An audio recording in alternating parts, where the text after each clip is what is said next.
Hey, welcome to Feisty Chess. Blitzing it up today. I got white GP 1950. We got a Sicilian. Morra Gambit time. I switched to new sounds and tried to jigger with my sound settings so that it's not such a huge interruption. We got a decliner.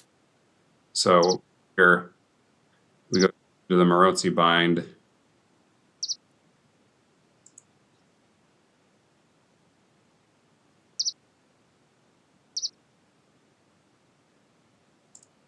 We play H3 before we play Knight F3.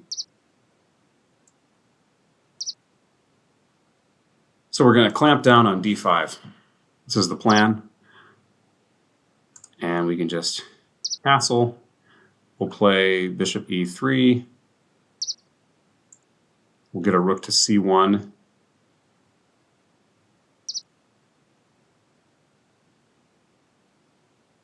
Get our rook off this bishop's diagonal, like such. Probably queen E2, maybe A3 or maybe B3.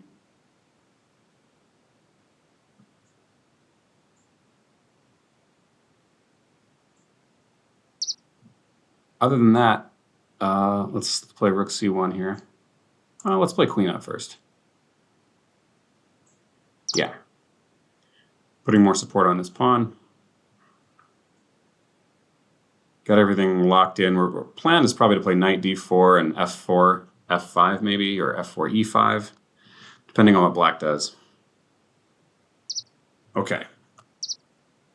Here comes a rook to C8. Let's do the same with our rook. And a lot of times we'll get the bishop back to B1, especially when he goes knight B4, then bishop B1 is just a natural move.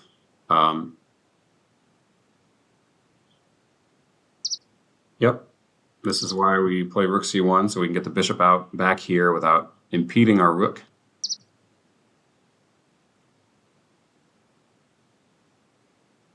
Okay. Now the bishop also does a nice job protecting this pawn, so that's not really a threat.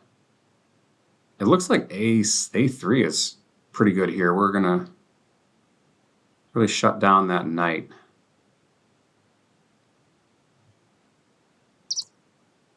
We're gonna threaten. B4 is gonna come with the threat of B5 after the knight goes to A6. So we're getting lots of space here. And now this rook serves to protect this knight. Does a nice job on C1. The queen guards the second rank, including the square B2, if there's ever bishop B2 fork. Okay. Do we want to go B5? I think we do. Yeah, let's just grab all that space. Well, the knight can ultimately come to here. So let's play this first. This allows us to go after this bishop, and then this is part of our plan. We're going to go F4. So maybe it's good we've still got our rook on F1. Maybe we'll grab the bishop pair here. Oh, or I could probably want to grab the bishop.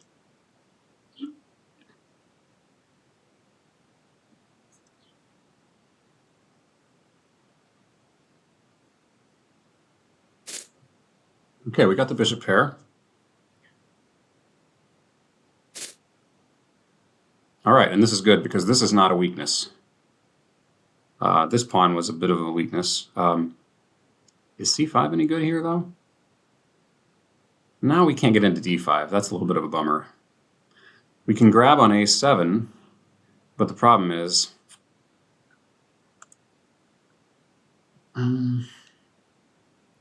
we can't hold on to that because rook A8, and then the rook penetrates. So what to do about that? I guess we can just do our plan. That knight has no good squares other than going back to C7, so let's threaten this. This exchange here, take, would also give our bishop a little more scope. One of the problems with this is the bishop often ends up being kind of purely defensive here, especially if you end up with pawns on these light squares. But that's not what we've got here.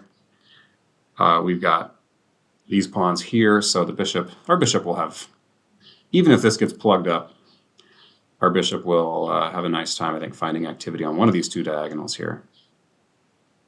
It's fun to draw arrows. Okay, we're still down a little bit on time, even though black's taking a bit of it here.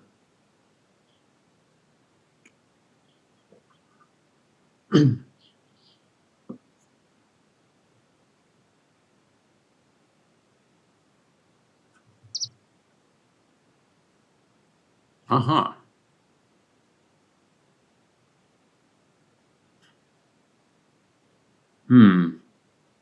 Gosh, this looks like removing another defender from the king side.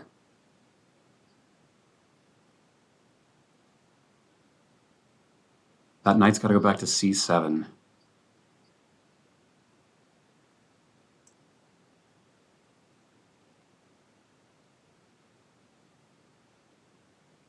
Let's play f5 before he can.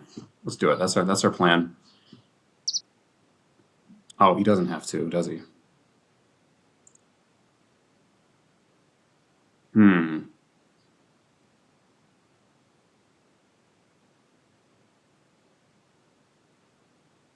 Okay, I think we're fine. Queen comes here. We got a lot of pressure this direction. If the knight comes here, it's going to be trapped. You could just play rook d1. And then like queen b2 to trap it. Now we have d5.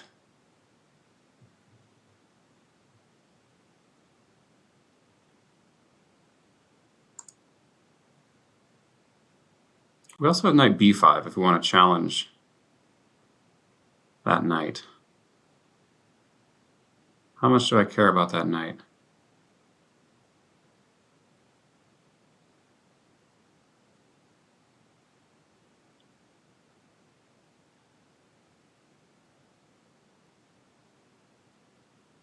He's got to recapture with the pawn if we capture there. Does that help us at all?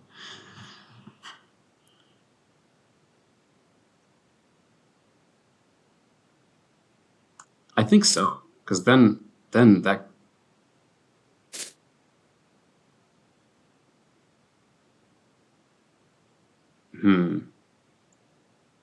Maybe just rook here now? No.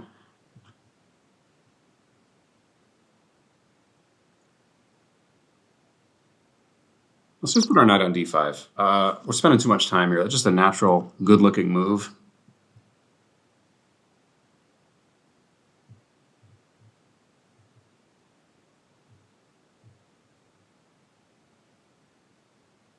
If e6, I think f6 is pretty strong.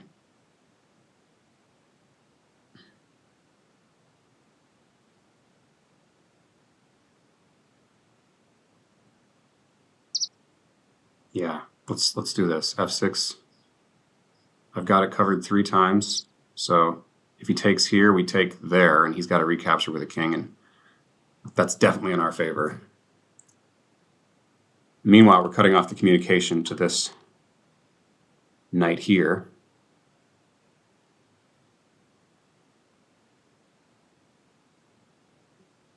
He can't come here because our bishop covers it. If he goes straight back, then we fork there. Okay, so we won both of black's bishops.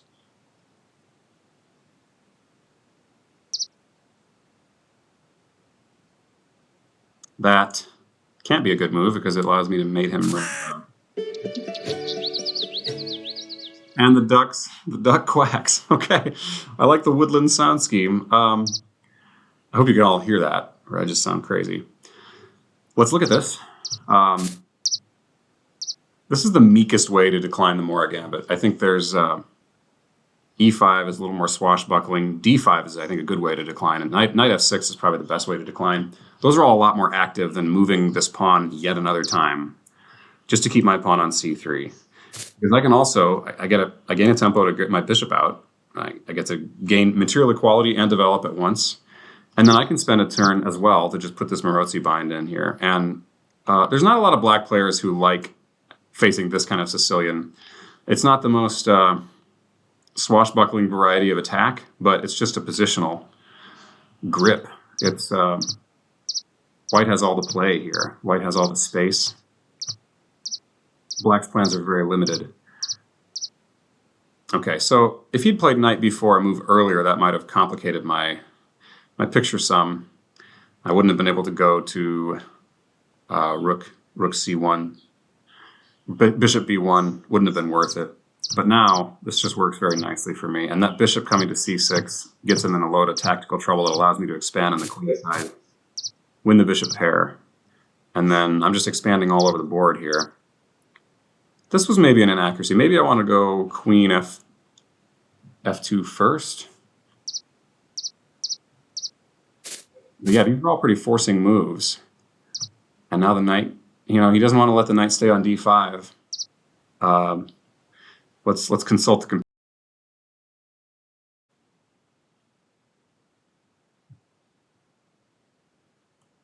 The computer says that bishop e5 is the move. Yeah, mistake because of f6. Black kind of fell apart here. Supposedly he's supposed to give up a piece. Take. Oh, he's got a fork at the end of it at least.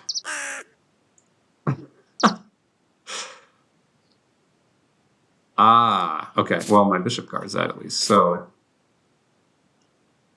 what do we got here? The material imbalance. We've got two bishops for the rook. This should be winning for white, despite being down a piece. The bishops are going to be really great here. This light square bishop might take a bit to get going, but this is a position where the two bishops are going to, especially since I still have a rook. I'm surprised the computer doesn't evaluate it even better for white, but it looks winning enough. Instead, oops, I went back too far. Instead of taking, hold on, actually, takes, do I have a better approach here? Can I just take with the bishop? Oh, knight takes e4. Oh, but still. What? No. Bishop takes g7? Knight takes here. Bishop here. I'm queenless. Black's best is e takes d5, giving the queen back. What if he doesn't? What if he goes here? Oh, that's mate. He gets mated. Wow, okay. So e takes d5. And once again, got an extra piece. So wild stuff. Tactics worked out in my favor. I can't tell you at all. I'd be lying if I said I saw all that. But this one didn't work out very well for black either. Now he needs to take, but he just moved his rook, not seeing that f7 is undefended. The only other move is to take. And then I was thinking this. And I've just got big time advantage here. I mean, these pawns are monsters. Okay, he can trade things off. Yeah, just keep the rooks behind things.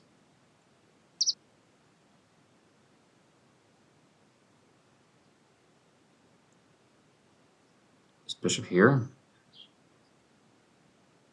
Well, anyway, this looks really crushing for white. But even better, apparently, is if he takes. Even better is just taking here. Keeping the bishop pair. This knight can't really go anywhere and be safe enough. Yeah, this gets forked. I don't know if I'll stick with this sound scheme.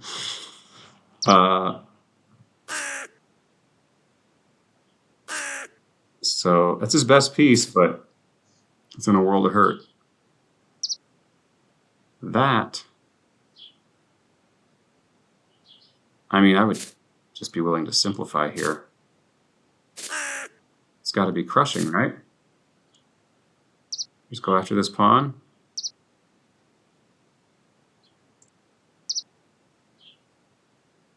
Okay. Well, we got a quick ending instead. All right. Good game. I'll have to quit playing today and actually put some of these up. So it's been fun. Thanks for watching. Stay feisty.